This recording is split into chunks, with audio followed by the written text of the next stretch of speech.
Welcome to the channel, everybody. Today we're diving into the world of the most daring house robberies ever recorded. We're talking about the kind of stuff that makes you question everything you thought you knew about security, about law enforcement, about the world, man. These are stories of audacious criminals who pulled off heists that seemed impossible, leaving everyone wondering, how the hell did they do that? We're going deep on this one, folks. We're talking about the meticulous planning, the unbelievable execution, the sheer balls on these guys. These aren't your average smash and grab jobs. These are intricate operations that took months, even years to plan. We're talking about millions, sometimes hundreds of millions of dollars in stolen goods. So buckle up, because we're about to take you on a wild ride through the minds of some of the most cunning, most resourceful, and let's face it, most ballsy criminals the world has ever seen. Let's do this. This wasn't Ocean's 11, man. This was more like Ocean's AARP. Picture this, a group of elderly men, each with a lifetime of experience in the criminal underworld, coming together for one last job. We're talking about a crew of seasoned criminals, most of them well into their 60s and 70s, who pulled off one of the biggest heists in British history. These weren't just any old men. They were legends in their own right, each with a unique set of skills honed over decades. They hit the Hatton Safe Deposit Company, the heart of London's jewelry district, a place where everyone thought their valuables were untouchable. This was a fortress, a place designed to be impenetrable, but these guys saw it as a challenge. These guys were the real deal, old-school criminals with a lifetime of experience. They had seen it all, done it all, and now they were ready to pull off the heist of the century. They were meticulous. They planned everything down to the last detail. Every move was calculated, every risk assessed. They left nothing to chance. They disabled alarms, bypassed security cameras, even drilled through a concrete wall 2 feet thick to get to their target. The vault. This was no small feat. It required precision, strength, and a lot of patience. Imagine the scene, man. These old dudes, some of them with bad backs and bum knees, working tirelessly through the night, hauling out bags of loot. It was like watching a well-oiled machine, each man knowing his role and executing it flawlessly. They got away with an estimated £14 million worth of jewelry, gold, and cash. That's a haul that would make even the most seasoned thief green with envy. The craziest part? They almost got away with it. The police were left scratching their heads trying to figure out how a group of senior citizens could pull off such a sophisticated heist.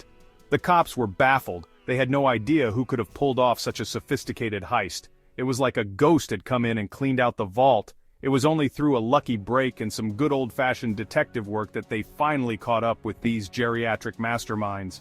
They pieced together the clues, followed the trail, and eventually, the net closed in. The Hatton heist is proof that age is just a number, and that sometimes experience really does trump youth. These men showed the world that they still had what it takes to pull off a major job. These guys were the ultimate professionals, and they almost pulled off the perfect crime.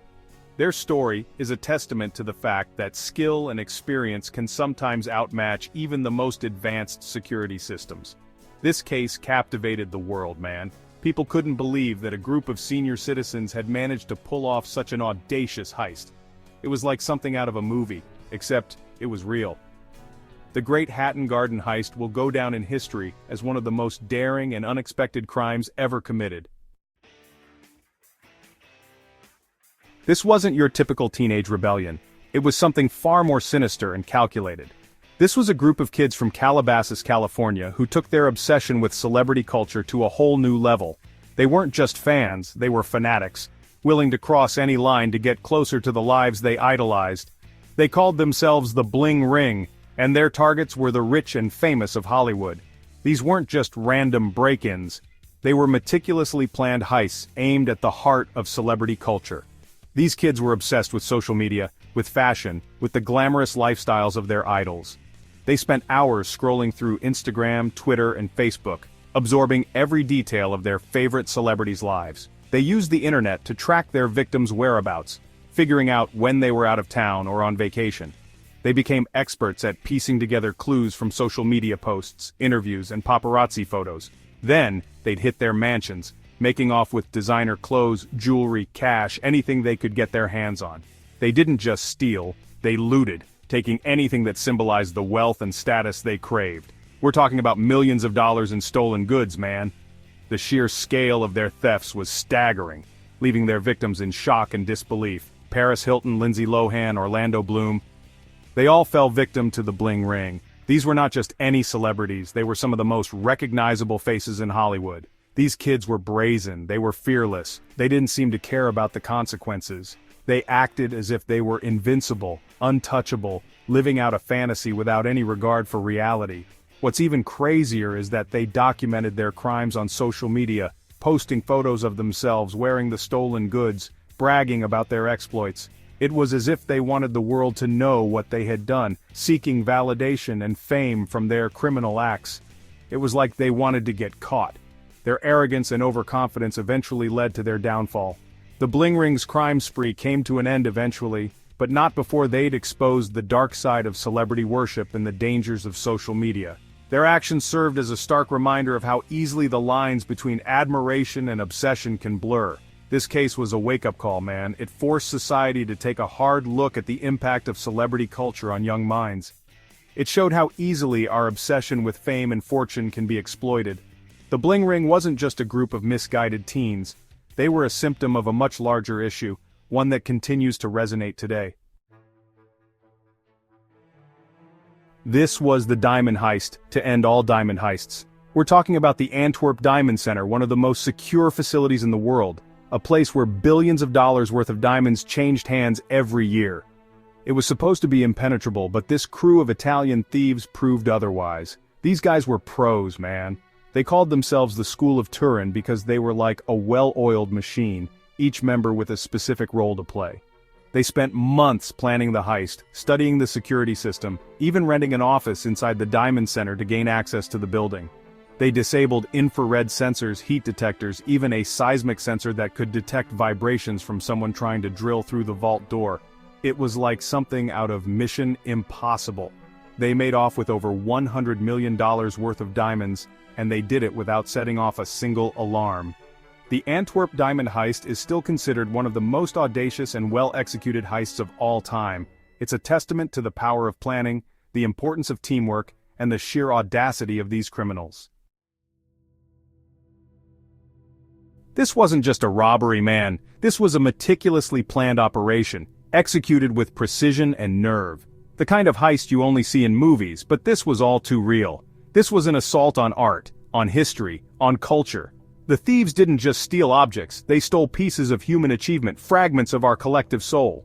We're talking about the Isabella Stewart Gardner Museum in Boston, home to a priceless collection of paintings, sculptures, and artifacts. This museum isn't just a building. It's a treasure trove of human creativity and expression. And on March 18, 1990, two men dressed as police officers walked in and walked out with 13 works of art worth an estimated $500 million. They didn't just take art, they took history, they took culture. These guys knew exactly what they were doing. They had a plan, they had the tools, and they had the audacity to pull it off. This wasn't a spur-of-the-moment crime, it was a well-thought-out operation. They overpowered the guards, tied them up, and then spent the next hour and a half carefully selecting their loot. They knew what they wanted, and they took their time to get it. They took masterpieces by Rembrandt, Vermeer, Degas, Manet, some of the most important works of art in the world. These weren't just any paintings, they were irreplaceable masterpieces. The FBI called it the biggest art heist in history. It wasn't just the value of the stolen pieces, it was the audacity and scale of the crime that shocked everyone. The museum offered a $5 million reward, but the thieves were never caught, and the artwork was never recovered. The empty frames still hang in the museum, a haunting reminder of what was lost.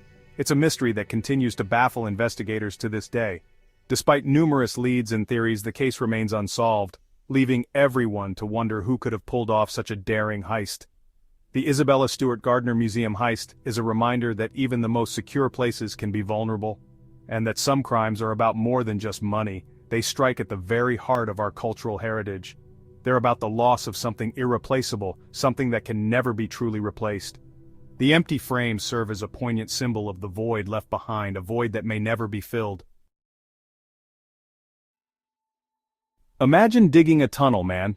Not just any tunnel, but a 256-foot tunnel, complete with lighting and air conditioning leading directly into the vault of a bank.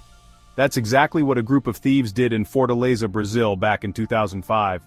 These guys were like modern-day treasure hunters. They rented a property nearby and spent months digging their way into the Banco Central, the central bank of Brazil. They used sophisticated equipment, they worked tirelessly, and they did it all without arousing suspicion. They hit the bank over a weekend, making off with an estimated $70 million in cash. It was the biggest bank robbery in Brazilian history. The sheer audacity of the crime, the meticulous planning, the sheer physical effort involved, it was mind-blowing. The Banco Central burglary is a testament to human ingenuity, man. These guys saw an opportunity, they had a plan, and they executed it flawlessly. It's a story that proves that sometimes the most unbelievable heists are the ones that actually happened. Thanks for watching, everybody. We've just scratched the surface of the crazy world of daring heists. These stories are a trip, man. They make you question everything. They make you wonder what people are capable of. If you enjoyed this video, don't forget to like, comment, and subscribe for more incredible stories. And let me know in the comments what you think about these heists. Which one blew your mind the most? Until next time, stay curious, stay informed, and stay safe out there.